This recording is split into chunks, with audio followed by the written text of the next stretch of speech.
Hello students, welcome to my YouTube channel doctor Saroj Kumari. हम लोग अपने यूट्यूब चैनल पे क्लास 10th की बायो पढ़ रहे हैं और उस बायो में हम लोग क्या पढ़ रहे हैं, अपना बायोस के चैप्टर्स पढ़ रहे हैं, जिसमें आज हम लोग एक नए चैप्टर के साथ स्टार्ट करेंगे और हमारे उस नए चैप्टर का नाम है आवर इन्वायरमेंट, जो कि हमारी क्लास 10th का आई थिंक मेरे हिसाब से सबसे इजी चैप्टर है। और इसको हम लोग ऐसे पढ़ेंगे कि ये आज से आप लोग के लिए भी सबसे इजी चैप्टर हो जाएगा। ठीक है, तो इसके पहले हम लोगों ने जो चैप्टर डिस्कस किए हैं उसी से कोरिलेट करते हुए हम लोग आगे बढ़ेंगे।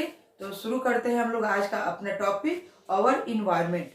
पहले हम लोग डिस्कस करते हैं पहले थोड़ा सा कि व्हाट इज आवर इन्वायरमेंट, हमारा इन्वायरमेंट है क्या, इन्वायरमेंट किन चीजों से मिलकर बना है। ठीक है, तो इन्वायरमेंट जो है हमारा, पहले एक डेफिनेशन लिख लेते हैं कि environment is the sum total of all the external factors.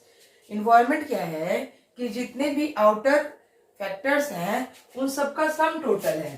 ठीक है, living beings and it's condition that surround a particular organism. कोई भी लिविंग बीइंग्स, ठीक है, कोई भी लिविंग बीइंग्स और उसके पार्टिकुलर, उसके चारों तरफ उस जो इन्वायरमेंट है, जो कंडीशंस हैं, उस कंडीशंस को हम लोग कह सकते हैं कि ये हमारा इन्वायरमेंट है। जैसे वो कंडीशंस क्या हो सकते हैं, फिर वो जैसे फिजिकल कंडीशंस की बात करें तो एयर है, वाटर है, सॉइल है, मिनरल्स है, ये सब क्या है, ये सब हमारे फिजिकल फैक्टर्स हैं जो हमारे इन्वायरमेंट में मिलते हैं। तो हमारा इन्वायरमेंट क्या है कि हमारा इन्वायरमेंट जो है वो जितने भी एक्सटर्नल फैक्टर्स हैं उन सभी का क्या है, सम टोटल है, जो हमारे हमारे के किसी भी लिविंग ऑर्गेनिज्म के चारों तरफ जो एक्सटर्नल फैक्टर्स पाए जाते हैं, जो फिजिकल फैक्टर्स पाए जाते हैं, उन सबसे मिलके क्या होता है, हमारा इन्वायरमेंट बनता है। ओके, तो हमारे चैप्टर का नाम ही है आवर इन्वायरमेंट, हमारा वातावरण। ठीक है, तो आज इसमें हम लोग क्या क्या पढ़ेंगे, इसमें हम लोग पढ़ेंगे इकोसिस्टम, उसके टाइप्स, कंपोनेंट और उसके फंक्शन, राइट। देन इसमें हम लोग कवर करेंगे food chain and food waves. Food chain आप लोगों ने लोअर क्लासेस में भी पढ़ी है, अपनी पिछली क्लासेस में भी फूड वेव्स भी आप लोगों ने पढ़ा हुआ है। आज हम लोग थोड़ा इसको और डिटेल में पढ़ेंगे। Then ozone layer and its depletion.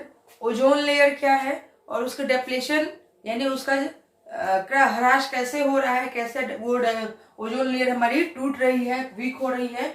और देन पढ़ेंगे कि हम लोग जो इतने वेस्ट रिलीज करते हैं, जो वेस्ट हमारे घर किचन से निकलता है, जो हमारे टॉयलेट से निकलता है, जो हमारे क्या कहते हैं घर की साफ सफाई से निकलता है, या जो बाहर वेस्ट होता है, वो सब हम उस वेस्ट को कैसे मैनेज करें। ठीक है, तो आज के टॉपिक्स हमारे यही हैं जो हम अपने चैप्टर में पढ़ने वाले हैं। और इसमें कोई ऐसा टॉपिक नहीं है जो आप लोगों ने अपने प्रीवियस क्लास में, प्रीवियस चैप्टर्स वगैरह में डील नहीं की हो। जैसे इकोसिस्टम में आपने पहले पढ़ा हुआ है, फूड चेन क्या है आई होप सबको पता होगा, ओजोन लेयर क्या है, उसका डेप्लेशन कैसे क्या होता है वो भी पता है, वेस्ट मैनेजमेंट क्या है। तो इसीलिए मैंने कहा कि ये जो चैप्टर है ये आपकी क्लास 10th का सबसे इजी चैप्टर है और इसे बस थोड़ा सा हम लोग इजी ढंग से पढ़ लेना है और क्वेश्चन का आंसर देने की टेक्निक हमें देख लेनी है। एग्जाम में अगर क्वेश्चन इजी चैप्टर से ही पूछता है तो उसका कैसे आंसर देंगे और कैसे उसको हम लोग लिख के आएंगे ताकि हमें मार्क्स मिले।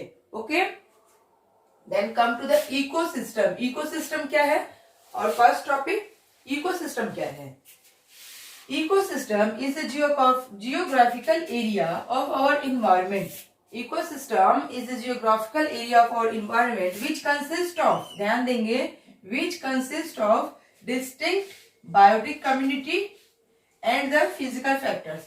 बायोटिक कम्युनिटी क्या हो गई, हमारे जितनी बायोटिक से आप लोग क्या समझ रहे हैं, कह रहे हैं कि हमारी बायोटिक कम्युनिटी है। तो बायो से हम लोग लिविंग, जहां भी बायो की बात आती है हम लोग वहां लिविंग समझते हैं in the sense of biology.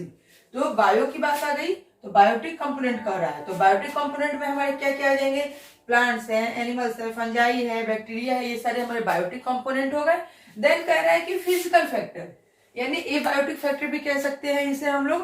तो ये क्या हो गया, air, water, soil, temperature, rainfall, pH, ये हमारे हो गए फिजिकल फैक्टर।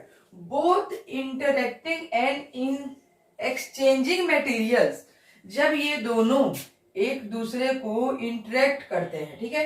ये इसको इंटरेक्ट कर रहा है, ये इसको इंटरेक्ट कर रहा है, ये इससे एक्सचेंज कर रहा है, ये इससे एक्सचेंज कर रहा है। कह रहा है कि both interacting and exchanging materials between them, जब वो दोनों आपस में, ये बायोटिक है, ये एबायोटिक है, ये इससे इंटरेक्ट कर रहा है, ये इससे इंटरेक्ट कर रहा है, ये अपना मटेरियल इसको दे रहा है, ये अपना मटेरियल इसको दे रहा है, तो जब दोनों एक दूसरे के साथ इंटरेक्टिंग करते हैं और एक्सचेंजिंग करते हैं अपने मटेरियल्स का आपस में, तो उसे हम लोग क्या कहते हैं कि ये हमारा इकोसिस्टम हुआ, राइट। आई बात समझ में। जैसे कि देख लीजिए हमारे एग्जांपल्स, जैसे ये एक पॉन्ड है, राइट। ये पॉन्ड के बाहर मान लीजिए ये हमारा एक पेड़ है, ठीक है। अब इस पॉन्ड में छोटे छोटे प्लांट्स भी होंगे, इसमें फिशेज भी होंगे, राइट। इसमें फ्रॉग्स भी होंगे, इसमें छोटे छोटे और बायोटिक कंपोनेंट्स भी होंगे। अब बात करते हैं तालाब से बाहर की, तो ये जैसे हमारे पेड़ हो गए, ठीक है, ये हमारी मिट्टी हो गई। अब क्या हुआ कि इसमें रहने वाले प्लांट जो है, या ये प्लांट जो है, अब मान लीजिए कि ये प्लांट्स है और ये यहाँ पे है, तो इसको यहाँ वाटर यहाँ से ज्यादा एब्जॉर्ब करेगा ये, लेकिन वही रेगिस्तान का जो प्लांट है वो उसको कम मिलेगा। तो ये क्या कर रहा है, ये इसके साथ इंटरेक्टिंग कर रहा है, ये इसके साथ इंटरेक्टिंग कर रहा है। अब इनका आपस में मिलजुल के रहना है, यानी कि कह सकते हैं कि एक बायोटिक और एक बायोटिक फैक्टर का एक साथ मिलजुल के रहना, ये क्या कहता है, हमारा इकोसिस्टम कहलाता है। अब ये इकोसिस्टम कैसे होते हैं, अब ये इकोसिस्टम हमारे होते हैं जैसे कि forest ecosystem, forest ecosystem, right. Then हमारा आता है ग्रासलैंड इकोसिस्टम,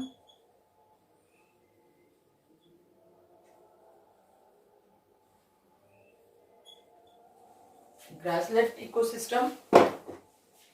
देन हमारा आता है mountain ecosystem, mountain ecosystem, okay. Desert, desert ecosystem, river ecosystem, ocean, Pond's,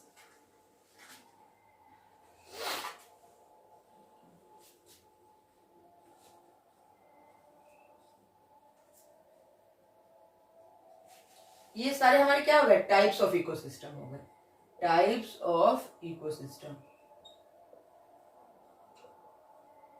हमारे इकोसिस्टम कैसे कैसे हो सकते हैं, जो जंगल में होते हैं वो ecosystem, forest ecosystem, grasslands ecosystem, घास के मैदान का, माउंटेन इकोसिस्टम भी होता है, माउंटेन पे भी जीव रहते हैं, और माउंटेन क्या है, ये बायोटिक फैक्टर है, और जबकि उस पर रहने वाले जीव क्या है, वो बायोटिक फैक्टर है, तो माउंटेन इकोसिस्टम होता है। डेजर्ट इकोसिस्टम भी होता है, डेजर्ट में भी तो बायोटिक फैक्टर होते हैं ना, वहां भी डेजर्ट में भी तो प्लांट होते हैं, डेजर्ट में भी तो एनिमल होते हैं, ठीक है। तो desert ecosystem, river ecosystem, river में भी इकोसिस्टम होता है क्योंकि वहां पे प्लांट्स भी होते हैं, सॉइल भी होती है, और क्या कहते हैं, फंजाई, बैक्टीरिया, फिशेज, ये सब भी होती है, तो river ecosystem. Then ocean ecosystem, जहाँ पे हमारी समुद्री मछलियां पाई जाती हैं। Then pond ecosystem. तो these all are the types of ecosystem. ये सब क्या है, हमारे इकोसिस्टम के टाइप्स हैं। अब आइए इन्हें एक एक करके हम लोग समझते हैं। इकोसिस्टम, टाइप्स ऑफ इकोसिस्टम, लेकिन बायोटिक और एबायोटिक भी थे, तब वो बायोटिक और एबायोटिक को हम लोग देखते हैं आगे कि इसमें इकोसिस्टम हमारे दो तरह से हो सकते हैं, एक तो नेचुरल इकोसिस्टम, एक आर्टिफिशियल इकोसिस्टम। नेचुरल इकोसिस्टम वो इकोसिस्टम होते हैं जिसे हम लोग क्या करते हैं, ecosystem which operate in the nature by themselves without any human effort. जो मनुष्य के, जो हम इंसान के, हम लिविंग ऑर्गेनिज्म के बिना किसी एफर्ट के जो नेचर के द्वारा क्या होते हैं, ऑपरेट होते हैं, वो नेचुरल इकोसिस्टम होते हैं। उसमें ह्यूमन एफर्ट की कोई नीड नहीं होती है। But that ecosystem which are maintain due to the human interference operate in the nature. क्या कहते हैं कि ऑपरेट तो नेचर ही करता है, लेकिन उसमें ह्यूमन एफर्ट होता है, ह्यूमन का इंटरफेरेंस होता है, क्योंकि कोई भी जीव है तो उसको ऑपरेट कौन करेगा, गॉड, नेचर ही करती है हमारी। लेकिन क्या होगा, उसमें ह्यूमन का इंटरफेरेंस होगा। जैसे कि क्रॉप फील्ड, जो एग्रीकल्चरल फील्ड होते हैं जहाँ पे खेती की जाती है, वो क्या, वो भी एक तरह का इकोसिस्टम है। वो किसने बनाया, वो आर्टिफिशियल है। हमारे gardens, park, aquarium, poultry farm, zoo, ये सब क्या है, ये सब एक इकोसिस्टम के ही उदाहरण है, इकोसिस्टम के एग्जांपल्स हैं, बट आर्टिफिशियल इकोसिस्टम है, क्योंकि इनमें हर जगह ह्यूमन एफर्ट लगा हुआ है। अब क्रॉप फील्ड है तो इसमें भी ह्यूमन एफर्ट है, गार्डन है हमारे तो गार्डन में भी ह्यूमन एफर्ट है, पार्क है, एक्वेरियम है, पोल्ट्री फार्म है, जू है, इवन जू भी एक इकोसिस्टम है और उसमें भी क्या है, ह्यूमन का एफर्ट लगा हुआ है। बट नेचुरल इकोसिस्टम में कहीं भी ह्यूमन एफर्ट नहीं होता है। अब ये नेचुरल सिस्टम दो तरह से होते हैं, एक तो टेरेस्ट्रियल होते हैं, एक एक्वेटिक होते हैं। टेरेस्ट्रियल इकोसिस्टम वे इकोसिस्टम होते हैं जो लैंड बेस्ड होते हैं, जो धरती पे इकोसिस्टम होते हैं, जैसे कि डेजर्ट, ग्रासलैंड, फॉरेस्ट, माउंटेन। ये कहाँ है, धरती पे है, लैंड बेस्ड है, बट इनमें कहीं भी ह्यूमन एफर्ट है, no, there is no any human effort in the terrestrial ecosystem. Now second one is water based ecosystem. Water based ecosystem में आते हैं आपको रिवर, पॉन्ड, लेक, सी, ठीक है। अभी इसमें रिवर, पॉन्ड और लेक ये तीनों हो जाते हैं आपके fresh water ecosystem, fresh water ecosystem, right. और ये आ जाता है हमारा, क्या आता है, मेराइन इकोसिस्टम, सी, मेराइन इकोसिस्टम। तो रिवर, पॉन्ड, लेक, सी, इसमें कहीं भी ह्यूमन एफर्ट है नहीं है, तो ये क्या हुआ हमारा, ये नेचुरल इकोसिस्टम हुआ, राइट। तो नेचुरल इकोसिस्टम दो तरह से, टेरेस्ट्रियल और एक्वेटिक। टेरेस्ट्रियल में डेजर्ट, ग्रासलैंड, फॉरेस्ट आ गए और इसमें हमारे रिवर और पॉन्ड्स आ गए। बट आर्टिफिशियल में क्या है कि उसमें ह्यूमन एफर्ट लगा हुआ है। Clear, natural artificial ecosystem. अभी हमने देखा कि हमारा जो इकोसिस्टम है वो दो तरह का था। कैसा था, एक तो बायोटिक था और एक एबायोटिक था, राइट। एक एबायोटिक था। तो एबायोटिक में हमारे एग्जांपल में आ गया आपको एयर, ओके, सॉइल, टेम्परेचर और भी जो अभी हमने पीछे डिस्कस किया है। अब बायोटिक में हमारे जो आते हैं प्लांट्स, एनिमल्स, फंजाई, बैक्टीरिया, अब वो उसमें देखिए तीन तरह से होते हैं। एक तो उसमें हमारा हो जाता है प्रोड्यूसर, उनकी भी कैटेगरी हो जाती है प्रोड्यूसर्स। देन दूसरे होते हैं हमारे कंज्यूमर्स, राइट। और देन तीसरे होते हैं हमारे डीकंपोजर, ठीक है, डीकंपोजर्स, राइट। ये तीन हमारी कैटेगरी हो जाती है बायोटिक कंपोनेंट की। अब इस बायोटिक कंपोनेंट में प्रोड्यूसर जो भोजन बनाते हैं, जो फूड को प्रोड्यूस करते हैं। देन कंज्यूमर होते हैं और ये कंज्यूमर तीन तरह से होते हैं। एक तो होते हैं हमारे प्राइमरी कंज्यूमर,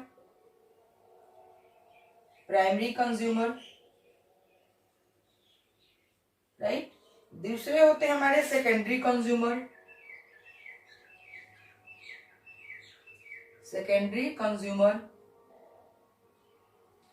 देन तीसरे हो जाते हैं हमारे टर्शियरी कंज्यूमर,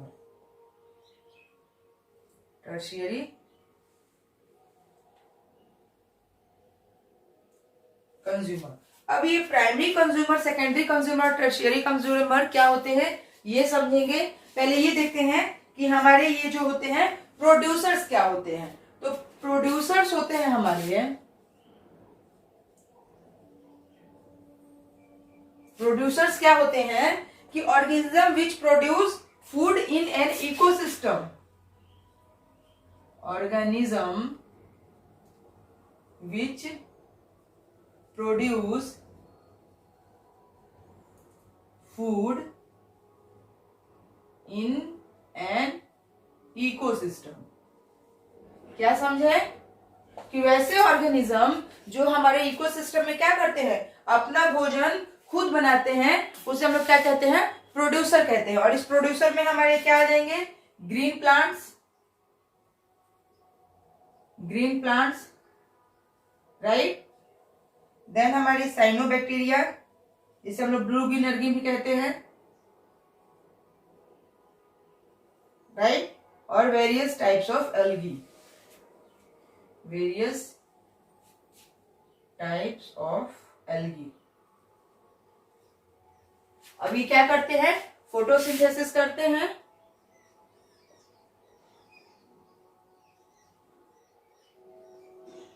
फोटोसिंथेसिस करते हैं और अपना फूड खुद बनाते हैं, ठीक है। तो ये कौन थे, हमारे प्रोड्यूसर्स थे, ये हमारे ये 1 नंबर वाले प्रोड्यूसर्स थे। इन्होंने क्या किया कि ये ऑर्गेनिज्म में वैसे जीव हैं जो क्या करते हैं कि इकोसिस्टम में अपना भोजन स्वयं बनाते हैं। इसमें हमारी ग्रीन प्लांट्स आते हैं, साइनोबैक्टीरिया आती है, हमारे वेरियस टाइप्स ऑफ एल्गी आते हैं जो कि फोटोसिंथेसिस करते हैं और अपना फूड खुद बनाते हैं। देन हमारे आते हैं इसमें कंज्यूमर्स। देन हमारे सेकेंड टाइप्स के आते हैं कंज्यूमर। कंज्यूमर, अब कंज्यूमर क्या है कि dependent on organism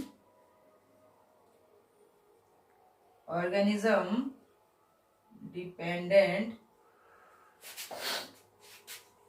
on other living organism,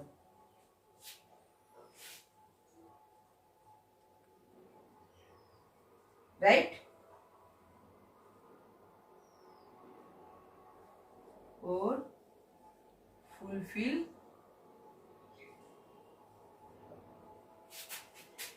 food demand.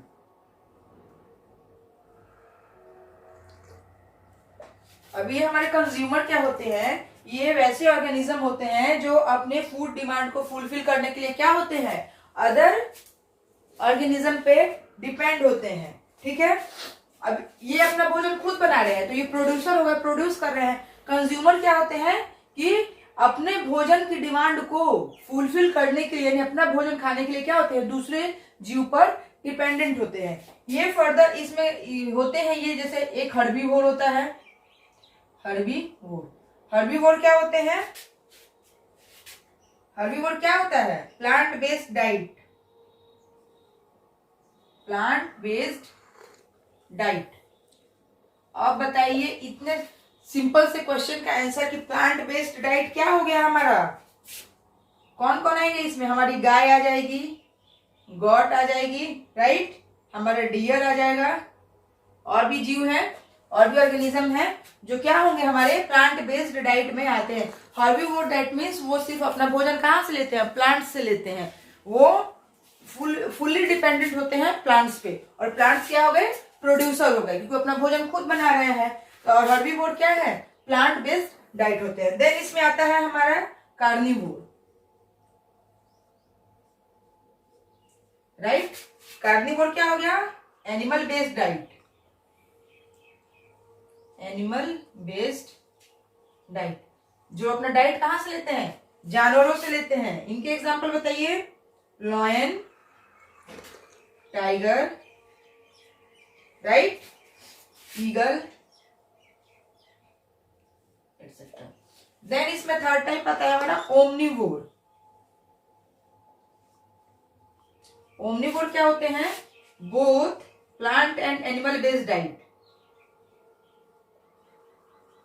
Animal and plant based diet, ठीक है। वैसे जीव जो अपना भोजन कहां से लेते हैं, प्लांट से भी लेते हैं और देन एनिमल से भी लेते हैं। और इसका एक बेस्ट एग्जांपल हो गए हम ह्यूमन बींग्स,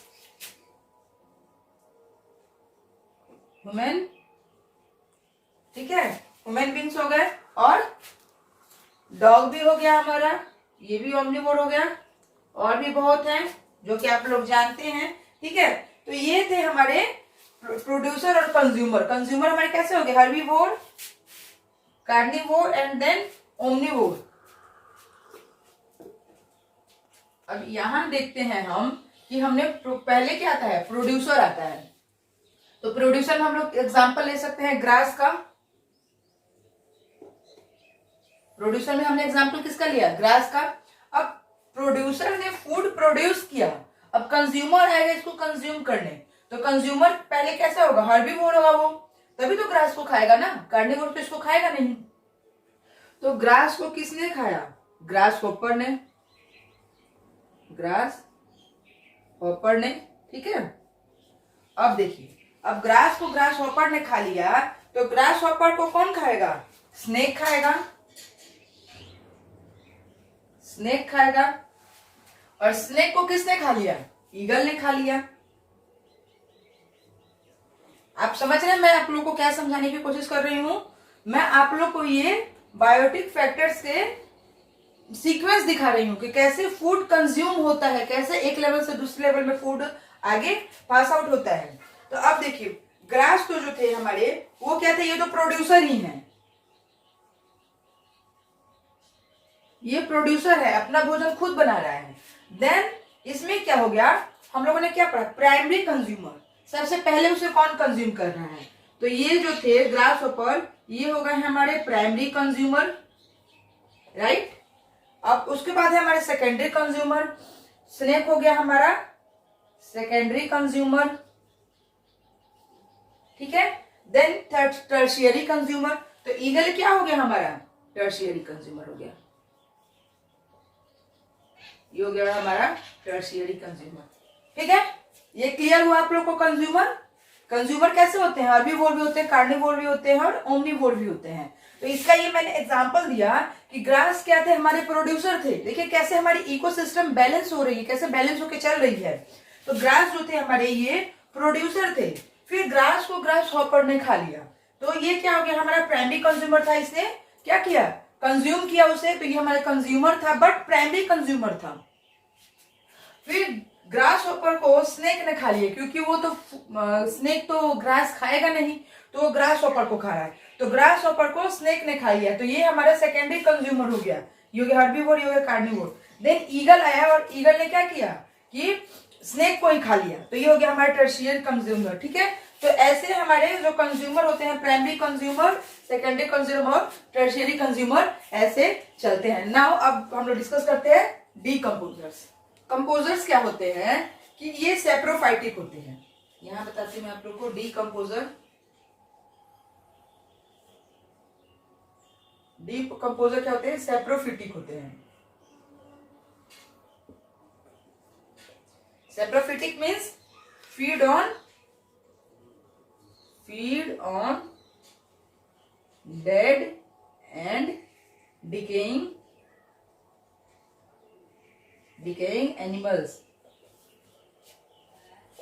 सेप्रोफिटिक क्या होते हैं? वो अपना भोजन कहां से खाते हैं? मरे हुए जानवरों से। हम लोगों ने पढ़ा था ना, इसके पहले भी आप लोग लाइफ प्रोसेस में हम लोग इसे पढ़ चुके हैं कि सेप्रोफिटिक कैसे होते हैं। वो जो जीव मर जाते हैं, उन्हें क्या करते हैं कि उनके ऊपर माइक्रोब्स पनप जाते हैं, और वो माइक्रोब्स क्या होते हैं? उसको धीरे धीरे धीरे धीरे उसको गलाने लगते हैं, और देन उससे जो एनर्जी रिलीज होती है, वो क्या करते हैं? वो उसे अपने अंदर एब्जॉर्ब कर लेते हैं। तो ये सब डीकंपोजर्स क्या होते हैं कि पहले उनको सड़ाते हैं, गलाते हैं। जैसे पेड़ से पत्तियां जो गिरती हैं, तो वो क्या डायरेक्ट डीकंपोज होती हैं? नहीं होती हैं। उनको भी, उनके ऊपर भी माइक्रोब्स पनपते हैं, और उनको भी क्या करते हैं? पत्तियों को वो गलाते हैं, सड़ाते हैं, देन उसको वो क्या करते हैं? उसके न्यूट्रिएंट्स को एब्जॉर्ब करते हैं। तो डीकंपोजर्स हो गए जो डेड और डिकेइंग एनिमल्स पे अपना क्या करते हैं? अपना फूड उससे गेन करते हैं। ओके, अब इकोसिस्टम, हम लोगों ने इकोसिस्टम के टाइप्स पढ़ लिए, उसके कंपोनेंट पढ़ लिए। अब उसकी फंक्शनिंग देखते हैं कि इकोसिस्टम फंक्शन कैसे करता है।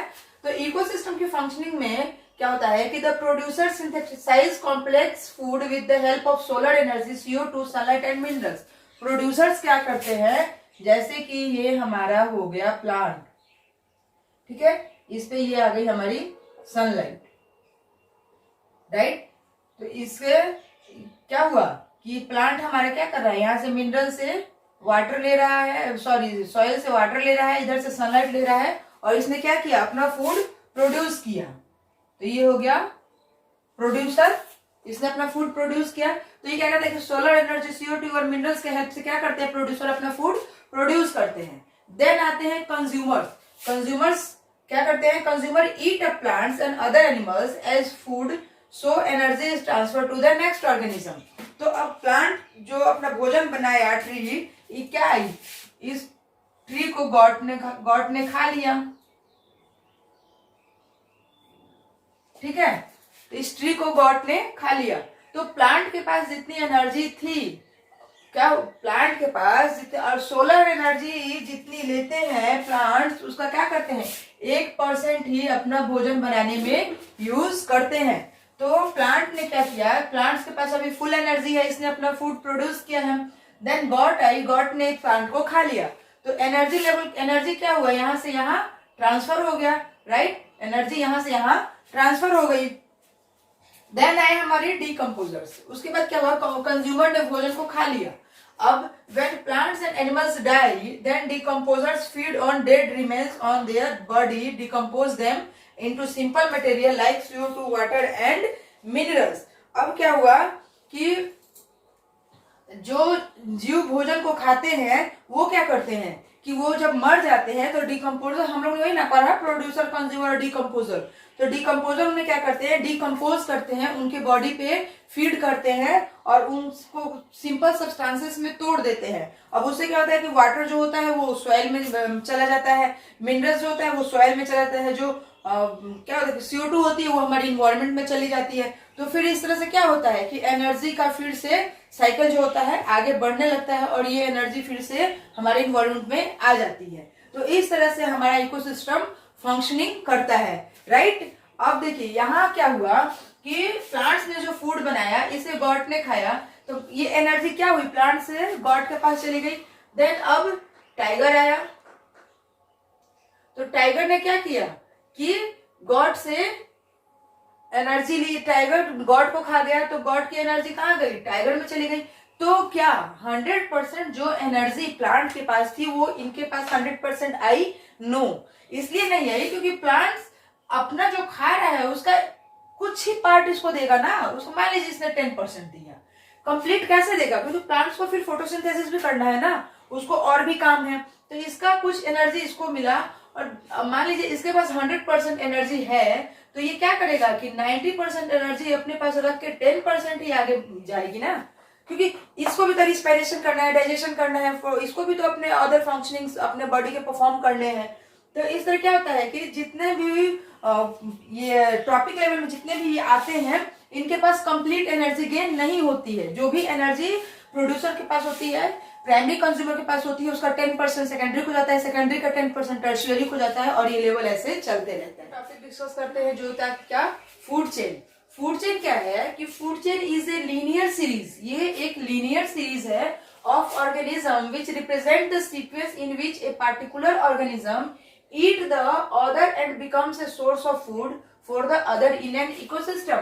क्या कह रहा है कि फूड चेन एक लीनियर सीक्वेंस है जिसमें क्या करता है, एक ऑर्गेनिज्म अपने फूड के लिए दूसरे ऑर्गेनिज्म को खाता है और फिर वो दूसरा ऑर्गेनिज्म तीसरा ऑर्गेनिज्म अपने फूड के लिए उस दूसरे ऑर्गेनिज्म को खाता है। ये एक लीनियर सीरीज है, ठीक है। एग्जाम्पल देखते हैं, जैसे कि हमारे ट्रीज हैं, ट्रीज को कौन खा रहा है, हमारा डियर खा रहा है, डियर को कौन खा रहा है, लॉयन खा रहा है। तो क्या अगर हमारा डियर नहीं हो तो लॉयन क्या ट्रीज को खाएगा, नहीं खाएगा। तो ये हमारी लीनियर सीरीज है और इसमें से अगर एक भी हटता है तो हमारा क्या होता है, फूड चेन डिस्टर्ब हो जाता है। जैसे ये फ्लावर है, फ्लावर को कौन खा रहा है, फ्लाइज खा रही हैं, तितलियां, कीड़े मकोड़े ये खा रहे हैं। अब उन फ्लाइज को कौन खा रहा है, हमारा फ्रॉग खा रहा है। अब फ्रॉग को कौन खा रहा है, स्नेक ने खा लिया, स्नेक को ईगल ने खा लिया। सपोज दैट कि हम लोग अगर इस फ्लाइज को हटा दें बीच से, अपने फूड चेन से इस फ्लाइज को हटा दें, तो फ्रॉग फ्लाइज खा रहा है, तो क्या फ्रॉग फ्लावर को खाएगा, कभी नहीं खाएगा, क्योंकि वो तो फ्लाइज को खा रहा है। तो जब फ्रॉग बीच से फ्लाइज को हम लोग हटा देंगे, रिमूव कर देंगे, तो फ्रॉग क्या है, फ्लावर को नहीं खाएगा और इससे क्या होगा कि फ्रॉग को भोजन नहीं मिलेगा और उनकी जनसंख्या कम हो जाएगी और वो डेड हो जाएंगे। और फ्लावर क्या होगा कि इनकी पॉपुलेशन, इनका क्या होता है, ये फ्लावर बढ़ते जाएंगे बढ़ते जाएंगे। तो इसलिए लीनियर सीक्वेंस में क्या होता है कि कोई भी एक चेन जो है डिस्टर्ब नहीं होनी चाहिए, नहीं तो क्या होगा, पूरा सिस्टम ही डिस्टर्ब हो जाएगा। देन आता है हमारा ट्रॉपिक लेवल। ट्रॉपिक लेवल क्या है, it is the position and organism occupies in A food chain. Trophic level क्या है कि एक ऑर्गेनिज्म का हमारे इस फूड चेन में पोजीशन क्या है, ये उसका ट्रॉपिक लेवल कहलाता है। Each link in the food chain represent one trophic level, ठीक है। जैसे कि हमारे ये प्रोड्यूसर्स हुए, प्रोड्यूसर्स, ठीक है। उसके बाद कौन थे हमारे प्राइमरी कंज्यूमर, उसके बाद secondary consumer, then tertiary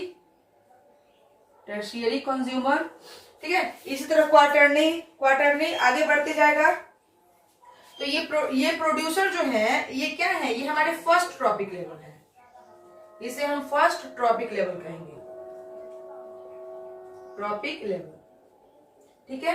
then हमारे प्राइमरी कंज्यूमर किस पे आते हैं, सेकंड पे आ गए, ये हमारे सेकंड ट्रॉपिक लेवल है, ठीक है। देन सेकेंडरी कंज्यूमर, ये हमारे टर्शियरी, फर्स्ट सेकंड, एंड ये हमारा थर्ड ट्रॉपिक लेवल है, ये हमारा फोर्थ ट्रॉपिक लेवल है, ठीक है। तो ये क्या होता है कि ये ट्रॉपिक लेवल क्या होता है कि एक ऑर्गेनिज्म जो है इस फूड चेन में कहाँ फॉल कर रहा है। तो हम अब फॉल कहाँ कर रहे हैं, देखिए फ्लाई जो थी यहाँ पे, मैं आप लोग को यहीं पे एग्जाम्पल में समझाती हूँ।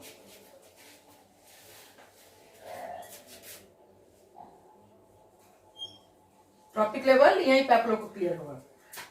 देखिए फ्लावर है, ये क्या है, ये हमारा फर्स्ट हो गई, ठीक है, ये हमारा फर्स्ट ट्रॉपिक लेवल हुआ। फ्लाइज क्या हुआ, ये हमारा सेकंड ट्रॉपिक लेवल हुआ। फ्रॉग हमारा थर्ड ट्रॉपिक लेवल हो गया। स्नेक हमारा फोर्थ ट्रॉपिक हो गया। ईगल हमारा फिफ्थ ट्रॉपिक लेवल हो गया, राइट।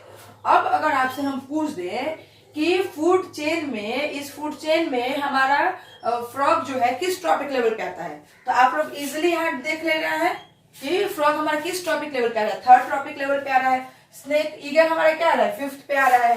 फ्लावर हमारा क्या है, प्रोड्यूसर है, फर्स्ट ट्रॉपिक लेवल पे आ रहा है। तो ट्रॉपिक लेवल और फूड चेन क्या है, कैसे कोरिलेट है, आप लोग को समझ में आया, ठीक है। अब हमारा एक टॉपिक आता है कि 10% law of energy transfer. Energy transfer का 10% लॉ क्या है, तो ये 10% लॉ आप लोग समझ लिए, proposed by Raymond Lindeman in 1942। इस 10% लॉ को किसने दिया था, याद रखेंगे, पूछता है एग्जाम में, रेमंड लिंडमैन ने। रेमंड लिंडमैन जो थे 1942 में इन्होंने दिया था कि 10% लॉ ऑफ एनर्जी ट्रांसफर, ठीक है। इसमें क्या होता है, according to this law 10% of energy is transferred from the one trophic level to the next successive trophic level. एक ट्रॉपिक लेवल से अगले ट्रॉपिक लेवल में क्या होती है, 10% ही एनर्जी ट्रांसफर होती है। जैसे कि ये प्लांट हुआ, यहां से ये क्या हुआ, सोलर एनर्जी आ रही है। इसके पहले भी मैंने आप लोगों को बताया, फिर मैं आप लोगों को रिपीट कर रही हूं कि सोलर एनर्जी का कितना पार्ट हमारे ग्रीन प्लांट्स एब्जॉर्ब करते हैं। तो मान लीजिए कि सोलर एनर्जी हमारी आ गई 2000 जूल, ठीक है। हमारे सूर्य से कितनी ऊर्जा आ रही है, 2000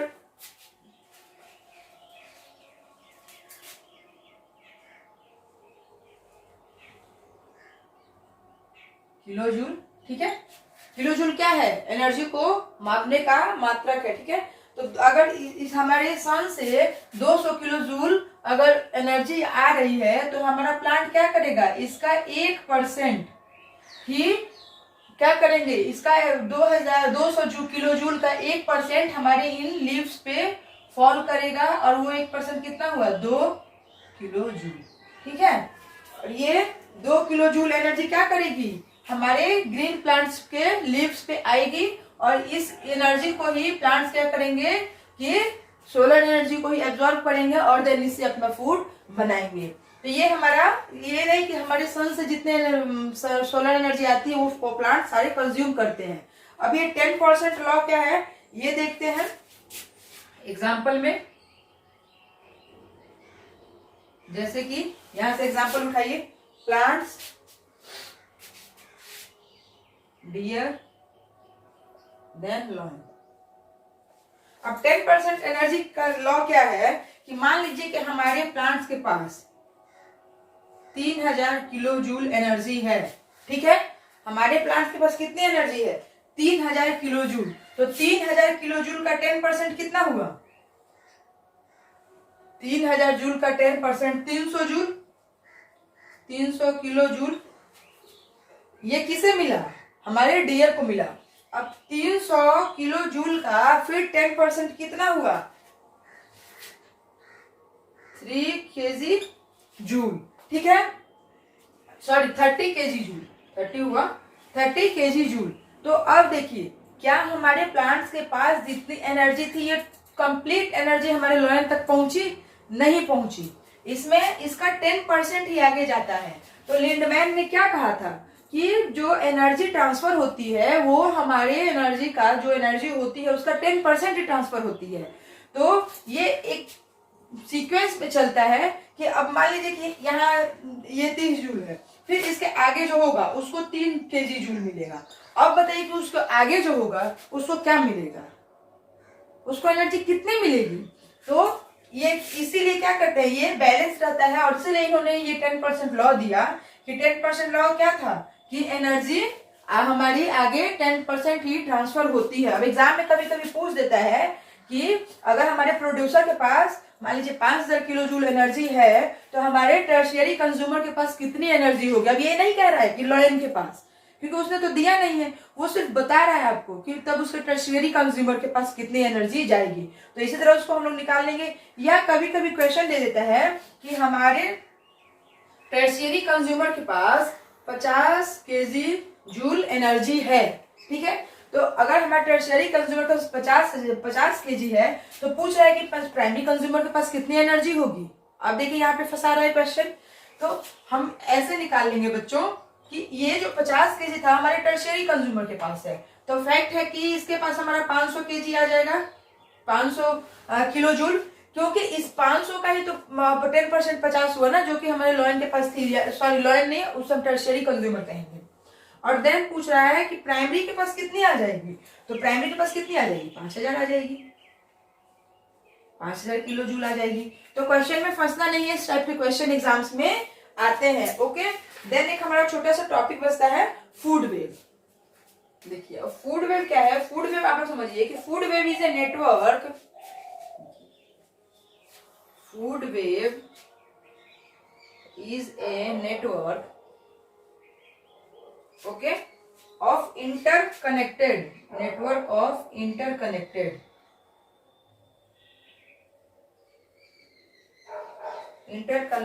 food chains operating in an ecosystem,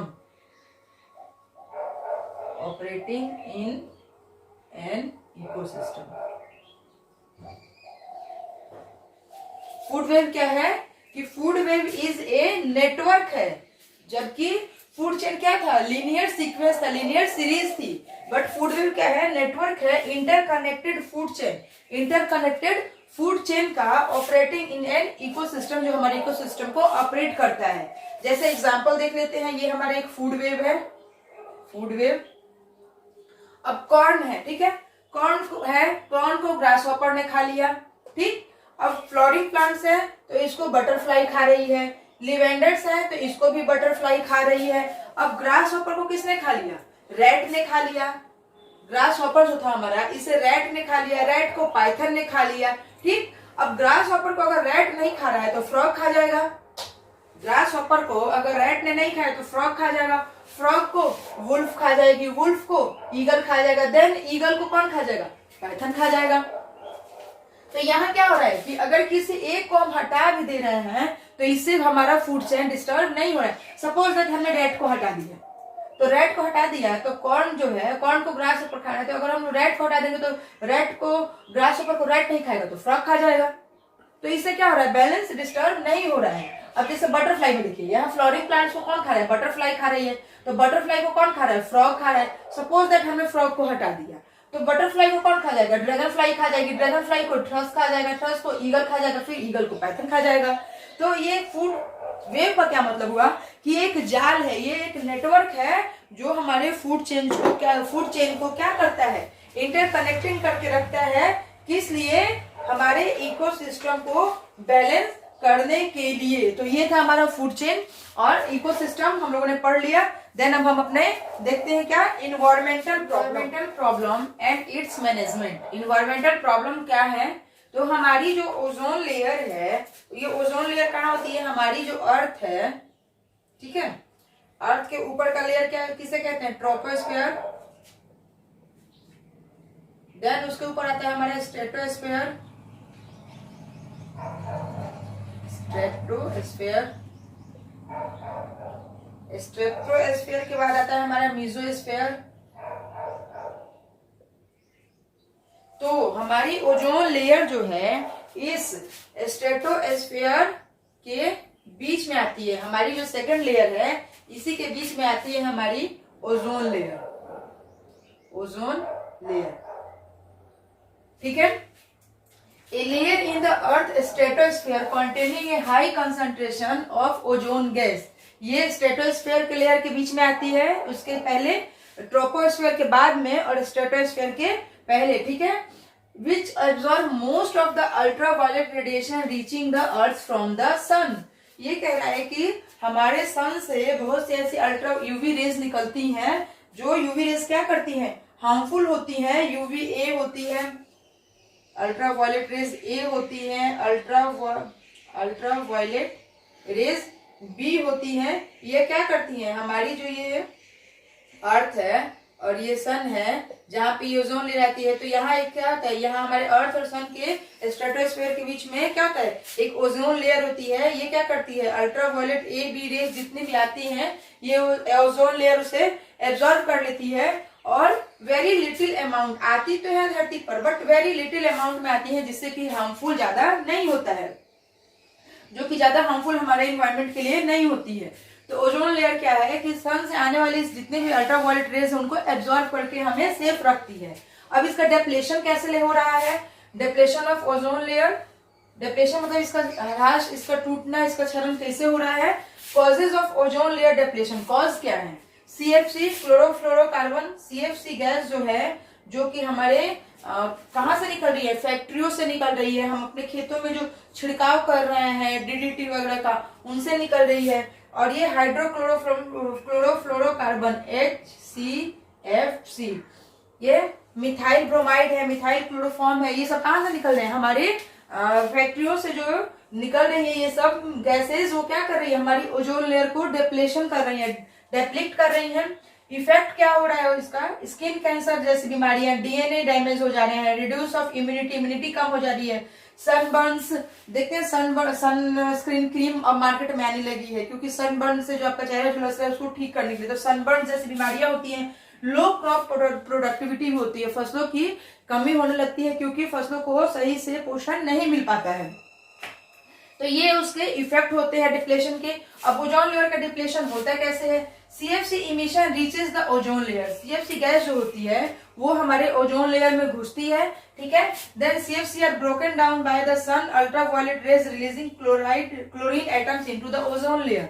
और उसके बाद क्या होता है कि हमारा अल्ट्रावायलेट रेज जो होती है जो सन से आ रही है, तो वो क्या करती है, सीएफसी उसे उसके साथ रिएक्शन करती है और क्या होता है कि हमारे ओजोन लेयर को तोड़ देती है, ठीक।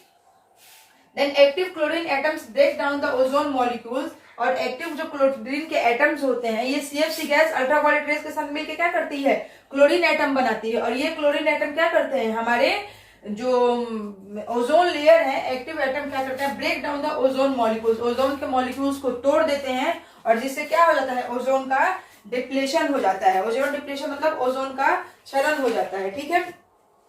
अब जैसे हमारा ये O2 है, ठीक है, इस पे अल्ट्रावायलेट रेज आई, ठीक है, इस पे यूवी रेज आई, ठीक है। तो ये क्या हो गया, हमारा O2 जो है ये टूट गया, ये O में टूट गया।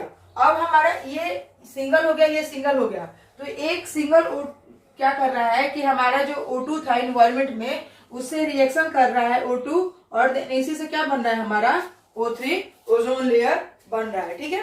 तो इस तरह से क्या हो रहा है, हमारे ओजोन का डिप्लेशन हो जा रहा है।